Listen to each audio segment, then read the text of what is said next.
Bonjour Pierrick. Bonjour Laurence, bonjour messieurs. Bonjour. Alors ce matin, vous nous proposez une idée de balade à Dinard sur un circuit qui s'appelle Laurence d'Arabie. Incroyable, à pourquoi Dinard, ce nom? Laurence d'Arabie. Ah ben oui, ça fait effectivement référence au colonel Thomas Lawrence, dont l'histoire a été romancée par le cinéma britannique, le film de David Lean en 1962 avec Peter O'Toole, qui raconte donc cet officier anglais qui a écrit aussi par la suite, qui est mort dans un accident à 48 ans et dont l'action était surtout au Moyen-Orient, en Syrie. Alors pourquoi Dinard? Parce qu'il a habité à Dinard. Longtemps, mais il a passé 3 ans de sa vie. Entre 3 et 6 ans, ses parents habitaient Dinard, donc lui aussi. Et il y est revenu. Il avait à peu près 20 ans. Il est revenu en France. Il a fait beaucoup de vélo. C'était entre 1900 et 1910. Et il visitait plein de châteaux à vélo. Donc Dinard lui a donné le nom de ce circuit qui fait 12 km, où on découvre pratiquement la quasi-totalité des plages de Dinard. Des espaces verts magnifiques également.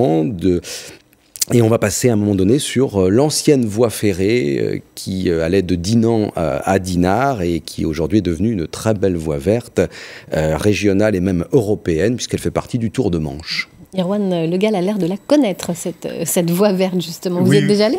Non, mais la voie ferrée, je la connais bien, parce qu'elle est créée, en fait, pour des raisons militaires, pour faire un axe Saint-Brieuc-Cherbourg, pour faire simple, parce que tout ça, c'est la même région militaire, ça fait suite à la guerre de 1870.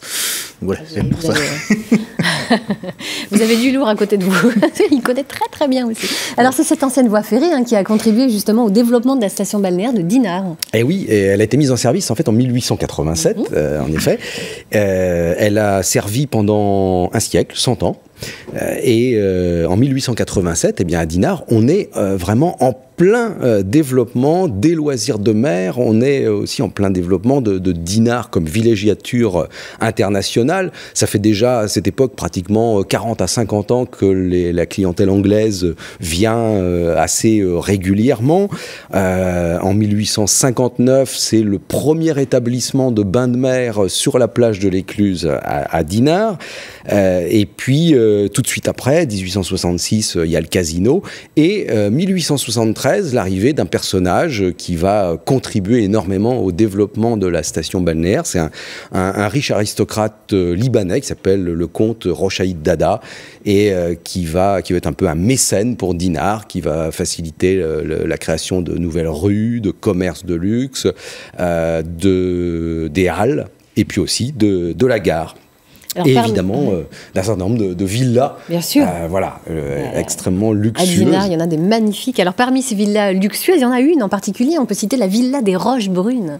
Ah oui, la villa des Roches-Brunes qui est sur la pointe de la Malouine, qui est une villa qui a été construite en 1896 à la demande, par un couturier parisien qui s'appelait Émile Poussineau, et qui est vraiment un endroit magnifique, une architecture néoclassique dans un parc superbe qui domine la mer, et elle a été léguée à la ville de Dinard en 2007 pour en faire un lieu d'exposition et d'activités liées à la peinture et au dessin. Et puis il y en a une autre également que l'on voit là, qui est la villa Saint-Germain. Alors celle-là, elle est sur l'autre pointe de Dinard, la pointe du Moulinet. Elle passe pour être l'une des plus belles villas de Bretagne. Elle avait été construite en 1868 par monsieur de Rochechouart, qui était marquis de Mortemart. Il l'a gardée une vingtaine d'années, et puis il l'avait revendue à la famille, qui la possède d'ailleurs encore aujourd'hui, la famille d'Arblay, qui était propriétaire des Grands Moulins de Corbeil et aussi des papeteries de la chapelle d'Arblay. Voilà. Et cette villa, donc Saint-Germain, a la particularité de ne jamais avoir été transformée comme ont pu l'être beaucoup d'autres qui sont devenus des appartements. Celle-là, elle a encore ses 20 chambres d'origine. Voilà, ça devait être une famille nombreuse. Recevoir. Alors, on peut rappeler que l'histoire de Dinard a commencé bien avant le 19e siècle.